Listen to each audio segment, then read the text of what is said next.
Assalamualaikum, nama saya Ahmad Daniel bin Ahmad Yusri. Saya dari program Bachelor in Culinary Art. Hari ini saya akan menerangkan mengenai flipbook. Tajuk flipbook kami ialah Islam dalam Tamadun Melayu. Okey, untuk pengenalan kepada flipbook ini ialah tamadun bermaksud keadaan masyarakat manusia yang diciri atau didasarkan kepada taraf kemajuan, kebendaan serta perkembangan pemikiran dari segi sosial, budaya, ekonomi, politik dan sebagainya. Manakala tamadun Melayu ialah tamadun yang dimiliki daripada bangsa Melayu di rantau yang dikenali sebagai Alam Melayu, Kepulauan Melayu dan Nusantara ataupun Asia Tenggara. Akhir sekali, Islam pula ialah sebagai ad-din, ialah agama suci yang dibawa oleh Nabi Muhammad sallallahu alaihi wasallam. Dalam pendidikan ini, ia menekankan dalam keagamaan. Di samping itu juga, pendidikan ini dilaksanakan di madrasah, surau, masjid, serta di pondok. Selain itu, pendidikan ini bukan sahaja melibatkan keagamaan tetapi juga melibatkan hal-hal pentadbiran negara dan sistem politik. Okey, akhir sekali, sistem pendidikan lebih teratur ialah pendidikan pondok. Sistem ini meluas di negara Kedah, Kelantan, Terengganu, Perlis dan juga Petani. Hai, nama saya Ali Najwa binti Rahim. Hari ini saya nak bentangkan tentang pengaruh Islam dalam tamadun Melayu melalui pendidikan. Golongan bawahan menerima pendidikan yang sama seperti golongan atasan. Selain itu, golongan bermula daripada pembacaan Al-Quran serta kitab-kitab, beralih arah dari istana ke pondok dan madrasah. Tradisi pendidikan dan pengajaran dapat dikembangkan dengan lebih tersusun. Golongan pemerintah dan pembesar-pembesar berperanan penting dalam mengembangkan ilmu pengetahuan di dalam istana. Istana juga berfungsi sebagai perpustakaan atau tempat-tempat penyalinan dan terjemahan. Contoh tempat pengajian adalah rumah-rumah ulama, masjid, madrasah dan surau. Selain itu, lahir juga para pustakawan dan ulama-ulama Melayu yang menjadi pengawal-pengawal pemerintah, guru-guru dan ahli agama seperti Syekh Abdul Malik Abdullah dan Syekh Wan Hasan Wan Ishaq. Kitab-kitab utama yang menjadi pegangan masyarakat Melaka ialah Al-Ur Manzum oleh Abu Ishaq Al-Shirazi, Ulumuddin oleh Al-Ghazali, Minhaj Al-Talibin oleh Al-Nawawi. Ulama-ulama juga yang datang ke Melaka sejak awal hingga zaman kejatuhannya bukan sahaja dijadikan seorang guru, malah diberi kedudukan yang tinggi dalam hierarki sosial di Melaka setaraf dengan pembesar-pembesar dan pentadbir. Selain itu, terdapat juga mahdub dan pentadbir.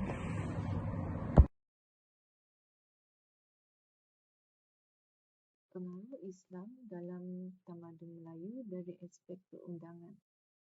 Hukum-hukum Islam menjadi dasar dalam menyusun perundangan dan hukum adat Melayu. Berikut adalah beberapa contoh perundangan yang dipengaruhi oleh Islam dalam tamadun Melayu. Yang pertama pula, adat pepatih. Adat pepatih merupakan adat istiadat yang digunakan dalam tamadun Melayu untuk mengatur kehidupan masyarakat. Adat ini banyak dipengaruhi oleh ajaran Islam, terutamanya dalam hal hukum waris.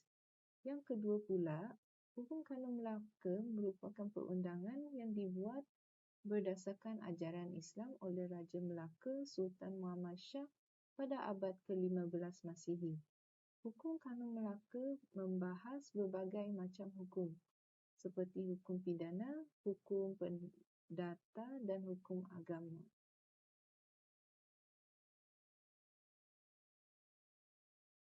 Untuk sistem kekeluargaan, kedatangan Islam telah memantapkan lagi sistem kekeluargaan masyarakat Melayu. Kemudian, tujuan utama ialah mendidik dan mengajar supaya seseorang anak itu akan menjadi anggota masyarakat yang baik. Seterusnya, sistem kekeluargaan masyarakat Melayu berteraskan Islam dan adat. Sejak lahir lagi, seorang itu dididik berteraskan Islam dan adat sehinggalah mereka dewasa. Contohnya, sebaik sahaja seorang dilahirkan, bapa atau berdatuk akan mengazankan bayi lelaki atau mengkomatkan bayi perempuan.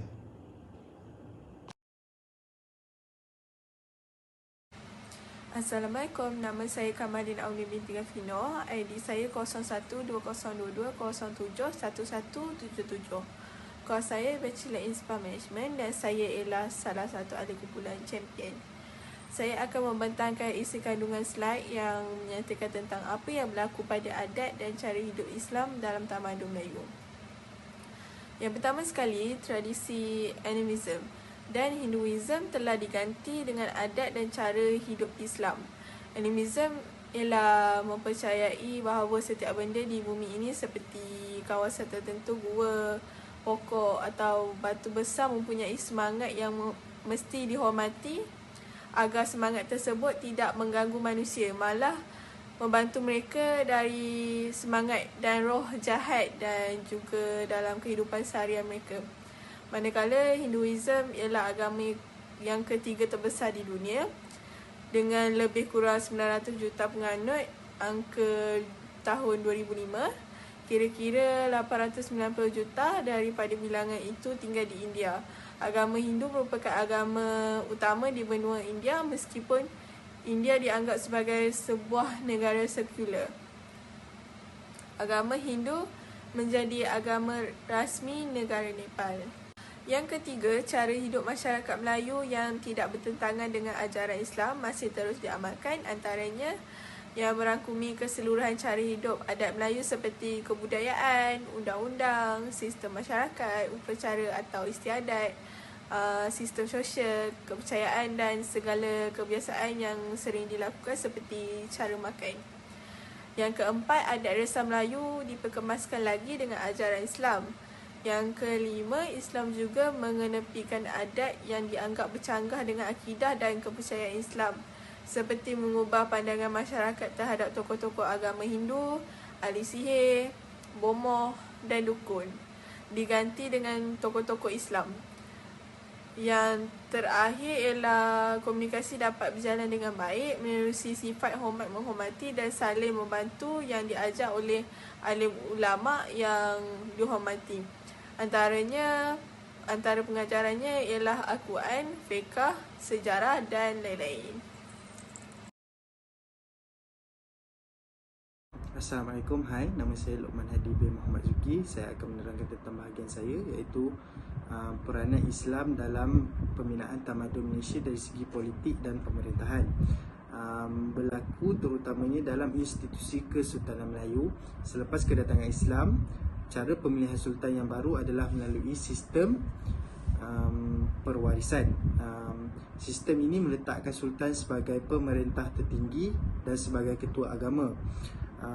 Konsep ini menjadi teras ataupun asas kepada institusi Kesultanan Melayu. Dengan kedatangan Islam, cara pemerintahan sultan berubah dari segi cara pemakaian, dari segi pertuturan, dari segi tingkah laku dan sebagainya. Sekian, terima kasih. Peranan Islam dalam pembinaan tamadun Malaysia dari aspek perundangan. Perundangan yang berasaskan agama Islam memainkan peranan penting dalam pembinaan tamadun Malaysia. Dalam konteks Malaysia, Islam dijadikan sebagai salah satu prinsip utama dalam penyusunan perundangan dan dasar kerajaan. Pertama pula, Perlembagaan Malaysia merupakan undang-undang dasar yang menjadi panduan utama dan pembinaan tamadun Malaysia. Islam dijadikan sebagai agama rasmi negara dan undang-undang harus selaras dengan prinsip-prinsip Islam. Undang-undang keluarga Islam mengatur mengenai pernikahan, perceraian, warisan dan pemilihan anak-anak keluarga Islam. Peranan Islam dalam pembinaan tamadun Melayu dari segi pendidikan dan juga bahasa dan kesusasteraan. Jadi dari segi pendidikan, ia sangatlah besar dan signifikan. Islam memainkan peranan penting dalam perkembangan pendidikan di kalangan masyarakat Melayu. dengan membuka peluang kepada masyarakat Melayu untuk memperoleh pendidikan yang lebih berkualiti dan berdaya saing tinggi. Berikut adalah beberapa contoh peranan Islam dalam pembinaan tamadun Melayu dari segi pendidikan. Antaranya ialah pembangunan institusi pendidikan, pembinaan ilmu pengetahuan, penyebaran bahasa Arab dan bahasa Melayu, pendidikan akhlak dan pendidikan bersepadu. Dari segi bahasa dan kesusasteraan pula, ia sangatlah penting dan signifikan. Islam telah memberikan sumbangan yang besar dalam perkembangan bahasa Melayu dan kesusasteraan Melayu, mengubah bahasa dan budaya Melayu menjadi lebih maju dan berdaya saing tinggi.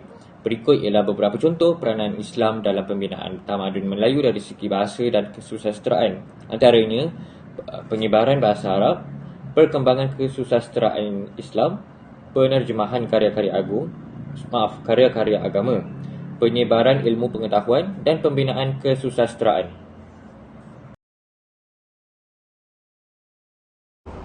Nilai-nilai peradaban tamadun Melayu.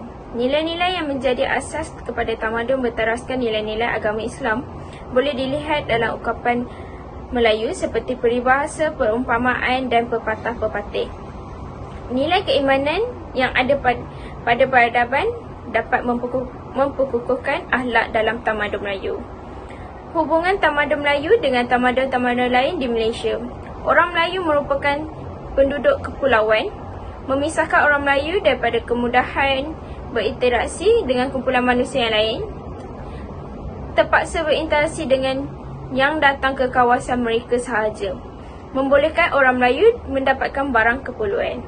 Orang Melayu bersifat heterogeneous, pemisahan, menyukakan interaksi dengan kumpulan manusia yang lain, kemunculan perbezaan budaya-budaya tempatan, ciri-ciri kehidupan masyarakat berterusan kerana tidak pernah disatukan mana-mana kerajaan atau empire. Yang ketiga, sifat terbuka kepada luar. Penerimaan kedatangan orang luar sebahagian daripada keperluan masyarakat, tujuan untuk peningkatan diri. Tanpa kedatangan orang luar, masyarakat luar tidak mampu untuk mengikuti perkembangan terbaru dan ketinggalan zaman. Yang keempat, penerimaan pandangan luar. Masyarakat Melayu mudah menerima pendapat orang luar, tidak bermakna masyarakat bersetuju dengan semua pandangan luar, namun menganggap kelainan itu bukan sesuatu yang berbahaya kerana sudah biasa berhadapan dengan kelainan. Yang kelima, memberi peluang kepada kemampuan luar. Merupakan sifat tamadun yang membolehkan masyarakat Melayu berubah dengan keperluan semasa. Mencerminkan pemahaman masyarakat Melayu bahawa terdapat berbagai cara yang berbeza untuk melakukan sesuatu. Yang keenam, musyawarah dan bermufakatan. Sebagai salah satu cara pencapaian persetujuan, proses di mana semua terlibat memberikan pendapat mereka dan membincang untuk mencapai keputusan bersama. Mungkin pada masa orang Melayu mempunyai organisasi mengikut perkampungan. Mengikut cara ini mempunyai yang berkuasa mutlak, tidak berdasarkan persetujuan ramai.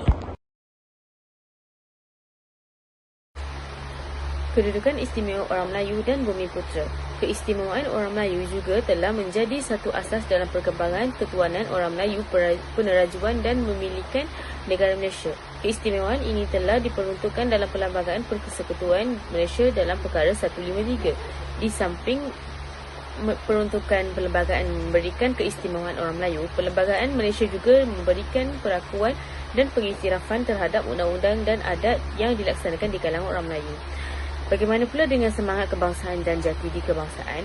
Tamadun Melayu yang ditunjangi oleh kekuatan pegangan terhadap agama Islam sebenarnya telah banyak memberikan sumbangan kepada semangat juang di kalangan sejakawan-sejakawan Melayu dalam perjuangan hak orang Melayu dan juga kebebasan tanah Melayu daripada belenggu penjajahan.